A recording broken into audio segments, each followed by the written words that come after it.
Hoje vamos falar do que pode acontecer quando não existe um plano.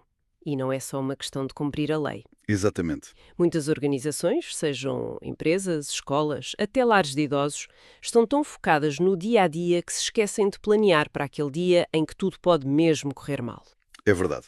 E é aí que entra um conceito fundamental que temos de desmistificar. Que é? As medidas de autoproteção.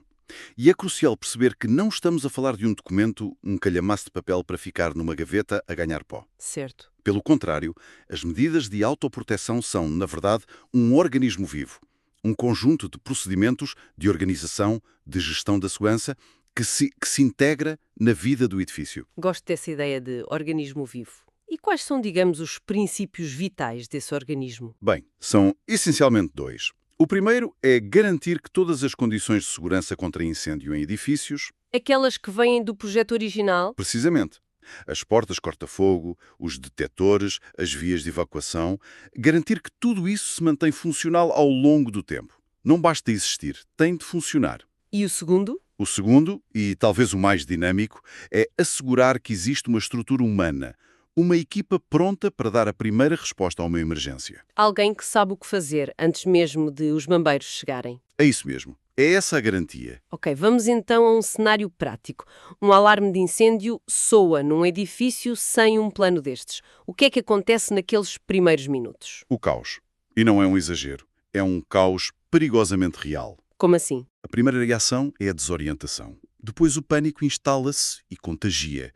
As pessoas não sabem para onde ir, qual é a saída mais próxima ou, mais importante, a mais segura. Começam a correr? Começam a correr, mas podem correr na direção do perigo ou para uma saída que está bloqueada. É a confusão total. Mas espera, o instinto não é sempre fugir do perigo? Mesmo com um plano, o pânico não acaba por tomar conta de tudo? É uma excelente pergunta. Sim, o instinto é fugir.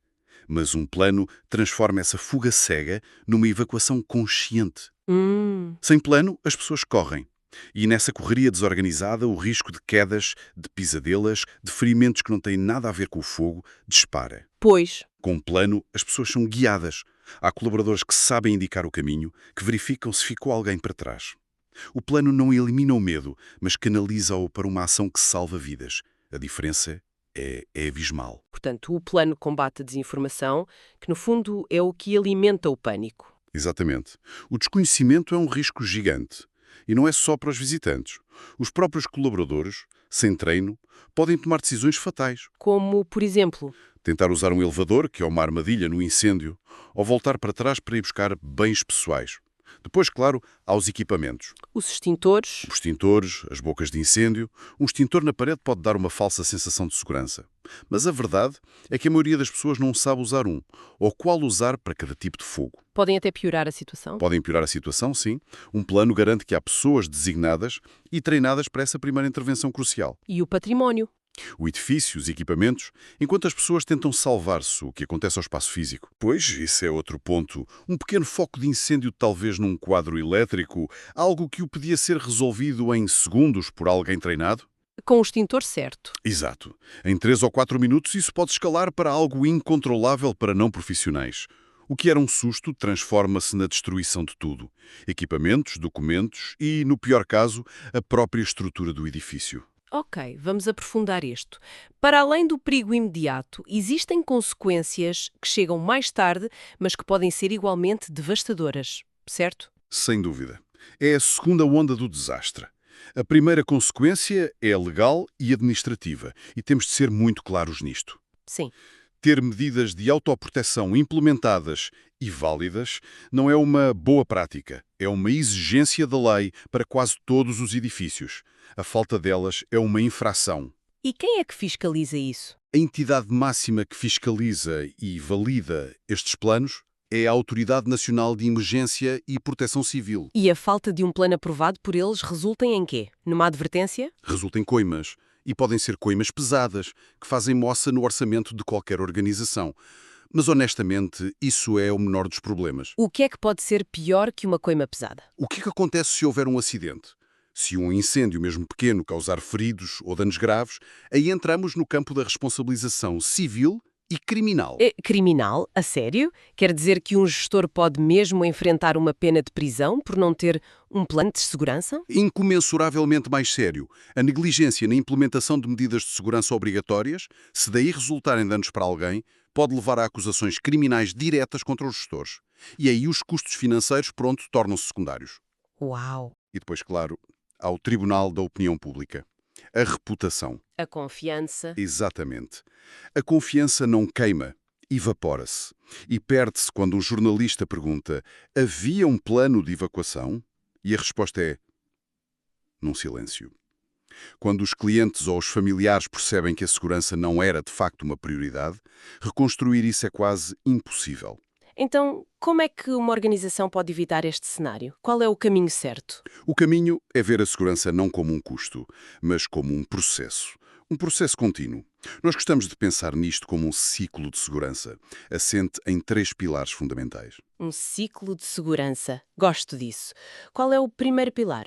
O primeiro é, claro, o plano. A elaboração das medidas de autoproteção. E isto tem de ser feito por especialistas. Não pode ser qualquer pessoa. Não, a lei é clara. Têm de ser técnicos qualificados, arquitetos ou engenheiros com certificação específica. Eles analisam o edifício, os riscos e desenham todos os procedimentos. E, claro, este plano tem de ser submetido à Autoridade Nacional de Emergência e Proteção Civil para validação. Certo, essa é a base. Temos o plano, feito por profissionais, aprovado. Está na gaveta. E agora? Agora vem o segundo pilar, as pessoas. Porque, como já disse, um plano na gaveta não salva ninguém. É preciso dar-lhe vida? É preciso dar-lhe vida através da formação. É na formação que as equipas de emergência aprendem o que fazer. É na formação que todos os outros colaboradores aprendem as rotas de fuga, como reagir. A formação transforma um documento estático numa capacidade de resposta real. E cria uma cultura de segurança, imagino. Precisamente, uma cultura em que cada pessoa se sente não apenas protegida, mas parte da proteção de todos. E isso leva-nos diretos ao terceiro pilar. Que é pôr tudo à prova. Exatamente. O terceiro pilar é a prática. E a prática, neste contexto, tem um nome: simulacro. O teste de fogo, literalmente. É o teste de stress de todo o sistema. É onde o plano no papel colide com a realidade. E é aí que se descobrem as falhas no ambiente controlado. É onde se vê que a teoria é uma coisa e a prática é outra. Completamente. Olha, lembro-me de um caso num simulacro que acompanhámos numa escola. No papel, o plano era perfeito.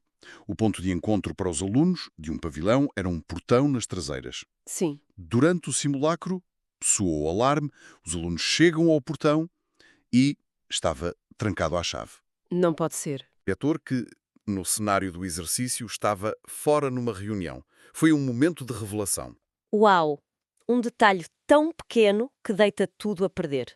E é por isso que o simulacro vale ouro.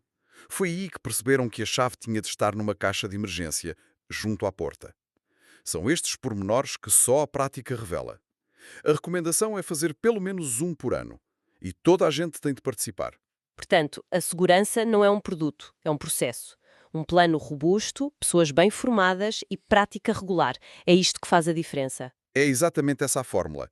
E é um processo que, a longo prazo, compensa sempre. A falta de preparação resulta em custos muito maiores.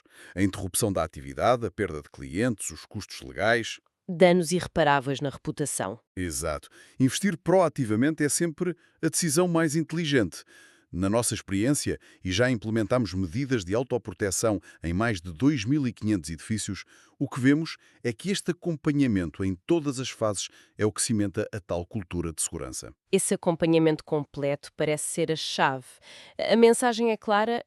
Não se pode esperar que o pior aconteça para começar a planear. Para saber mais ou pedir um orçamento, pode consultar-se o site www.alvesrasteiro.pt.